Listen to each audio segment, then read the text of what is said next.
अवामी सहूलतुनि ऐं तरक़ियाती मनसूबनि लाइ हुकूमत वटि वसीला ऐं ज़िम्मेवारियूं त हूंदियूं आहिनि, पर हर मनसूबे खे रुगो सरकारी वसीलनि सां मुकमल करणु हमेशह आसान नाहे हूंदो। अहिड़ी सूरत हाल में पब्लिक प्राइवेट पार्टनरशिप हिकु अहिड़ो निज़ाम आहे जंहिंमें हुकूमत ऐं ख़ानगी शोबे जी सलाहियतुनि, वसीलनि ऐं तजुर्बे खे गॾु आणे अवाम लाइ मनसूबा ऐं ख़िदमतूं फ़राहम कयूं वञनि थियूं।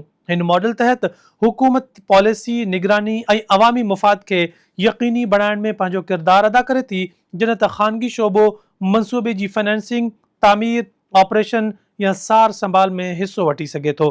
मनसूबनि जी नोयत मूजिबि ख़र्चनि ऐं ख़तरनि जी ज़िम्मेवारियुनि जी विरासत बि कई वेंदी आहे।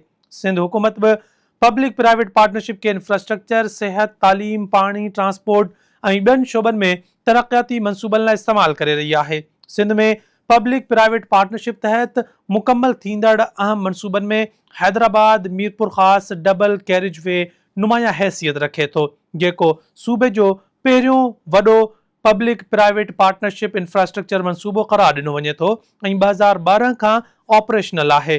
कराची में शाहराह भुट्टो एक्सप्रेस वे पिणु सिंध जी अहम पब्लिक प्राइवेट पार्टनरशिप मनसूबनि मां हिकु बणिजी साम्हूं आयो आहे, जेको कराची जे ट्रांसपोर्ट निज़ाम लाइ हिकु अहम इंफ्रास्ट्रक्चर मनसूबो आहे।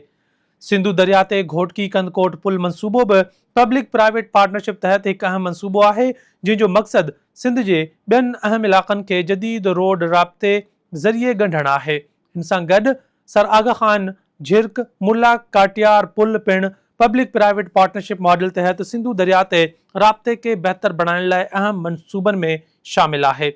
रोड इंफ्रास्ट्रक्चर खां अॻिते वधंदे सिंध हुकूमत सिहत जे शोबे में पिणु पब्लिक प्राइवेट पार्टनरशिप जो मॉडल इख़्तियार कयो आहे। बदीन जे डिस्ट्रिक्ट हेडक्वार्टर अस्पताल उनजो हिकु अहम मिसाल आहे, जेका इंडस अस्पताल सां पब्लिक प्राइवेट पार्टनरशिप तहत हलंदड़ सिहत जे मनसूबनि में शामिल आहे। पाणी जे शोबे में बि पब्लिक प्राइवेट पार्टनरशिप तहत अहम मनसूबा अॻिते वधिया आहिनि, जिन में नबीसर वाझियार वाटर सप्लाई प्रोजेक्ट ऐं कराची लाइ डेसिलेनेशन मनसूबो शामिल आहे, जिन जो मक़सदु पाणी जी फ़राहमी ऐं मुतबादिल पाणी जे ज़रियनि खे वधाइणु आहे। कराची जे शहरी ट्रांसपोर्ट में येलो लाइन BRT पिणु पब्लिक प्राइवेट पार्टनरशिप मॉडल सां लाॻापियल हिकु अहम मनसूबो आहे, जंहिंमें ख़ानगी शोबे जी शमूलियत ज़रिए बसनि जी फ़राहमी, ऑपरेशन ऐं सार संभाल जो निज़ाम शामिल आहे। इहे मनसूबा इन ॻाल्हि जी अक्कासी कनि था त पब्लिक प्राइवेट पार्टनरशिप हाणे सिर्फ़ रोडनि ऐं पुलनि ताईं महदूद नाहे रही, पर सिहत, पाणी ऐं शहरी ट्रांसपोर्ट जहिड़नि बुनियादी शोबनि ताईं बि पखिड़िजी चुकी आहे।